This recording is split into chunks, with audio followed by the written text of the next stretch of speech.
Belajar dikit sini sama Serdadu Medis. Mumpung cuma modal kuota aja buat akses ke YouTube. Nggak perlu bayar biaya kuliah ya.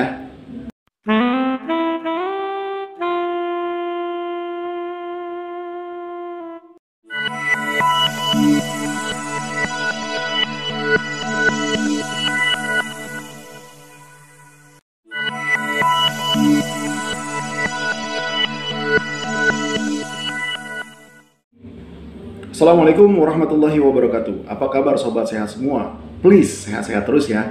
Jangan sakit. Kalaupun sakit, jangan yang berat-berat.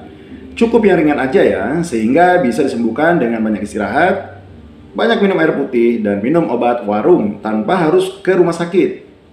Ingat ya, tanpa harus ke rumah sakit. Titik. Nggak pakai koma. Kok begitu dok? Ya harus begitu dong. Kenapa harus begitu dok? Karena sekarang ini masyarakat kita sedang musuhan sama yang namanya rumah sakit. Hal-hal yang berbau rumah sakit langsung di stigma negatif. Kayak nggak ada bagus-bagusnya itu rumah sakit. Bahkan dianggap sebagai sarang COVID-19.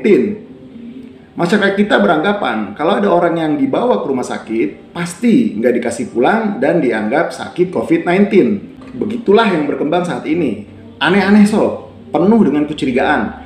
Belum lagi nakesnya ya. Ya dokternya, ya perawatnya, semua dituduh mengada-ada soal COVID-19 ini. Dituduh memperkaya diri lah dengan adanya COVID ini. Dituduh memanipulasi data lah mengenai COVID-19 ini.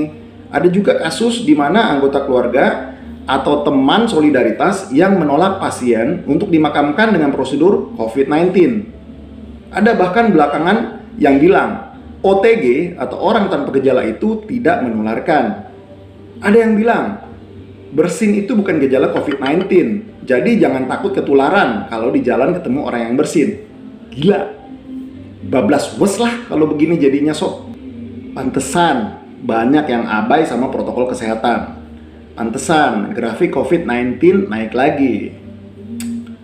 Asal tahu saja ya sob ya, semua tuduhan dan stigma negatif itu sama sekali tidak berdasar. Sama sekali tidak berdasar.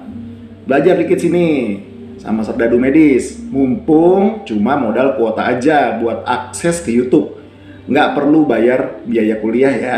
Oke sob, kita bahas satu persatu ya yang berkembang saat ini di masyarakat. Yang pertama, mengenai rumah sakit. Rumah sakit saat menerima pasien pertama kali pasti akan diperiksa suhunya oleh pihak security. Kalau tinggi atau demam, maka nakes atau tenaga kesehatan akan melakukan anamnesa. Anamnesa yang bagaimana? Yang mendalam untuk menemukan informasi akurat terkait demamnya tersebut. Nggak sampai di situ. Pasien akan diinvestigasi lebih jauh terkait keluhan lainnya. Apakah ada batuk, apakah ada pilek, apakah ada batuk dan pilek, apakah ada sesak nafas, sakit dada, dan lain-lain. Nah, kalau dari anamnesa dan pemeriksaan fisik dicurigai ada gejala COVID-19, maka pasien akan diminta untuk dilakukan screening test dengan rapid test atau bahkan swab test. Kalau nggak ada kecurigaan ke arah COVID-19, ya pasien akan dipulangkan lah setelah dikasih resep tentunya terlebih dahulu. Atau mungkin dirawat sesuai dengan keluhan utamanya. Lagi pula, ngapain rumah sakit nahan-nahan pasien yang bukan COVID-19? Kayak nggak ada kerjaan aja. Nah terus, kalau ternyata pasien memang menunjukkan gejala ke arah COVID-19 gimana dok? Ya seperti yang saya sudah bilang tadi, akan diminta untuk dilakukan berbagai macam pemeriksaan. Pemeriksaan penunjang ya, mulai dari rapid test atau swab, foto ronsen, cek darah, hingga CT scan. Sambil menunggu semua hasil pemeriksaan tadi keluar, pasien akan dirawat dan diobservasi yang ketat. Di mana? Di ruang isolasi. Pasti nanya lagi deh, kok di ruang isolasi dok? Kenapa nggak di ruang perawatan biasa? Ya harus di ruang isolasi dong. Kan lagi dicurigai COVID-19.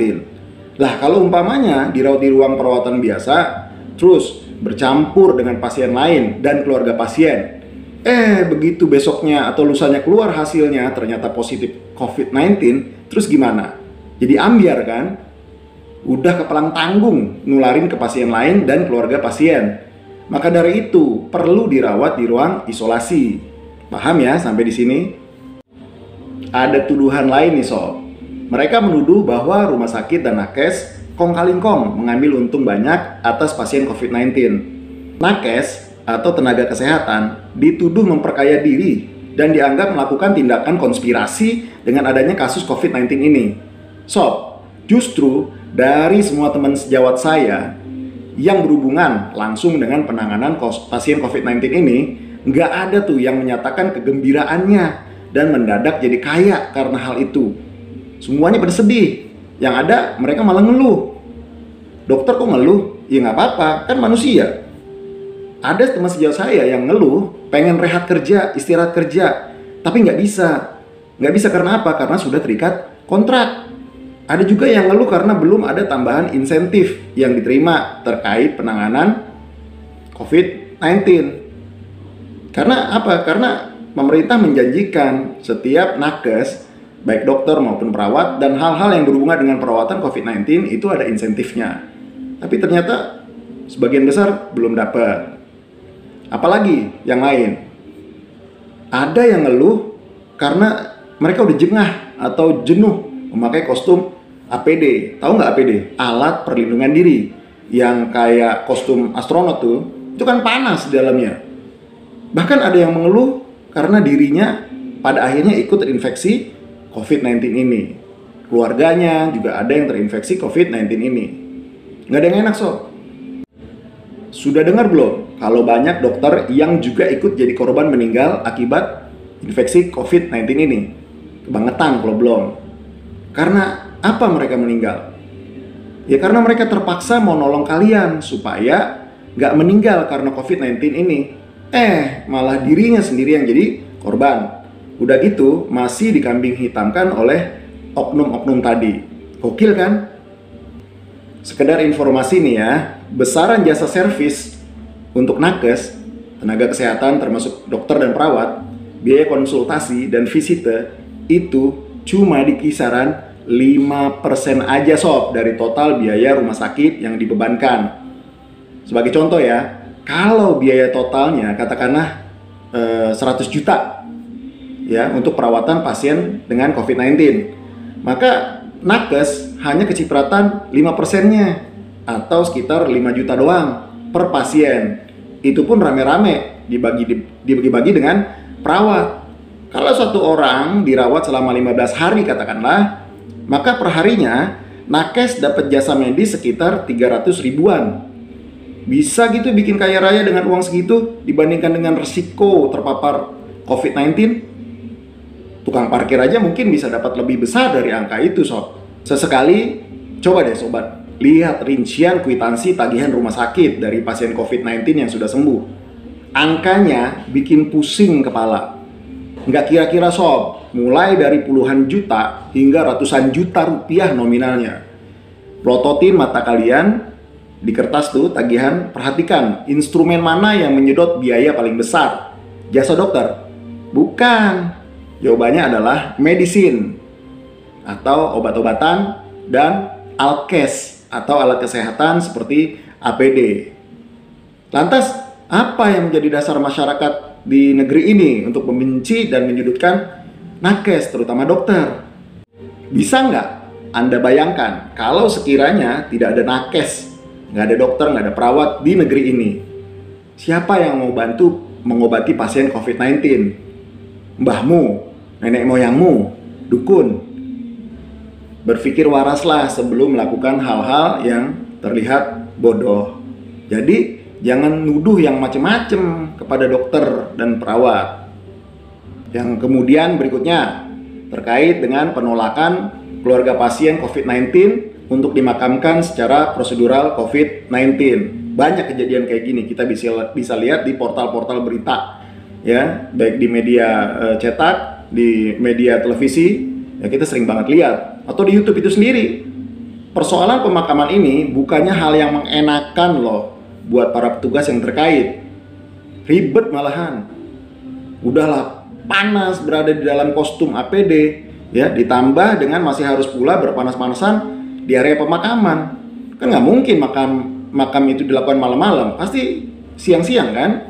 Panas loh Indonesia. Itu nggak enak banget sob. Tapi ya mau gimana lagi, prosedur itu harus dilaksanakan. Kenapa? Karena virus corona ini bisa bertahan hidup berjam-jam hingga berhari-hari di atas suatu permukaan, termasuk permukaan kulit. Kulit apa? Kulit manusia. Lah kalau pasien COVID-19 dimakamkan dengan prosedur normal, apa nggak kebayang tuh berapa banyak orang yang akan tertular si COVID-19 ini? Terkadang bisa saja terjadi pasien sudah keburu meninggal dunia, namun hasil pemeriksaan swab belum keluar. Namun dikarenakan gejala klinisnya sangat kuat mengarah ke arah COVID, maka untuk mencegah hal-hal yang tidak diinginkan, pasien tetap akan dimakamkan dengan prosedur COVID-19. Tidak mungkin menunggu hingga hasilnya keluar baru dimakamkan. Kenapa? Terlalu berisiko. Menunggu terlalu lama bisa menularkan ke yang lain. Dan kamar jenazah pun punya kapasitas maksimal hariannya. Ngantri sob. Banyak kasus kejadian yang meninggal. Jadi ngantri. Harus segera dikosongkan, dirotasi. Kurang lebih seperti itu ya. Mudah-mudahan sampai di sini paham nih.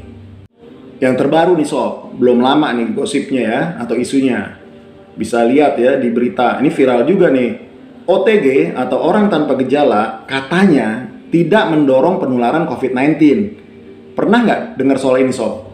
Nah, rumor ini menjadi viral dan menghebohkan jagat dunia medis setelah salah satu petinggi WHO, dia perempuan ya, namanya Dr. Maria Van Kerkhove, mengeluarkan statement yang tadi tuh.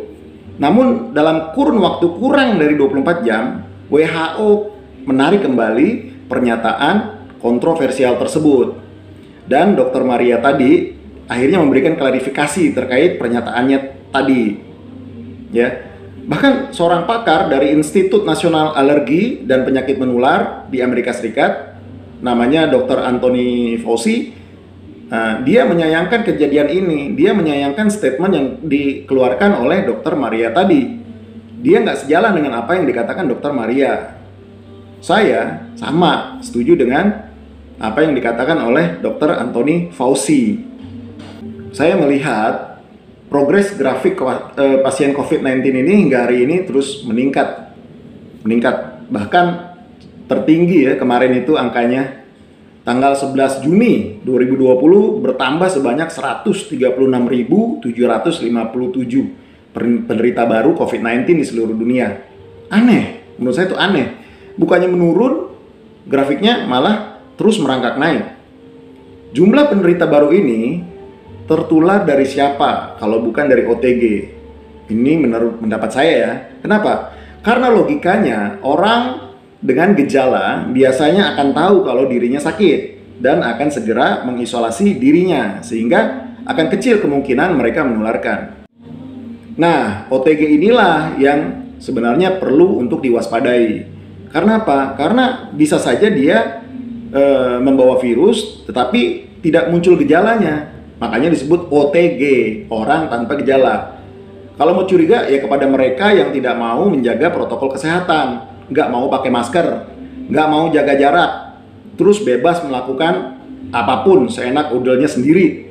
Jangan-jangan mereka nih yang para OTG, ya saat kalian berkumpul dengan mereka ini, misalnya ya, terus ada yang bersin, apa yang ada dalam pikiran kalian? Kira-kira bakal tertular COVID-19 nggak? Gimana kalau yang bersin itu ternyata OTG? Ya kan? Kan kita nggak pernah tahu. Ada sekumpulan orang, kita nggak pernah tahu mereka itu OTG apa bukan. Jadi panjang sob. Ternyata masih sangat panjang perjuangan kita dalam menghadapi pandemi ini.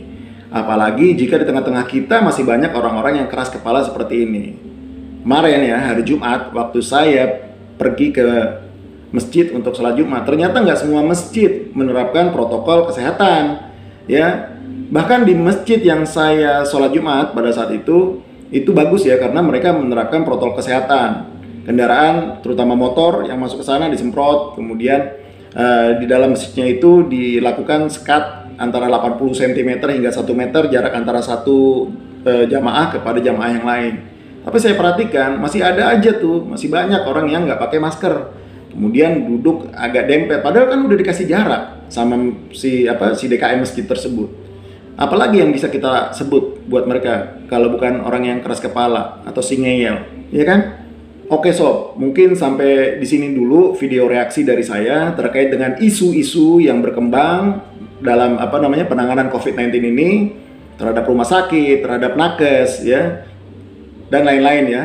Nah, mudah-mudahan bisa ada pencerahan di sini dan kita tetap berjuang bersama-sama menerapkan protokol kesehatan untuk membantu pemerintah dan diri kita sendiri dan keluarga menurunkan grafik pertumbuhan COVID-19 ini. Semoga ya, dan jangan lupa terus berdoa sama Allah Subhanahu wa taala. Begitu aja video kali ini. Wassalamualaikum warahmatullahi wabarakatuh. Ciao.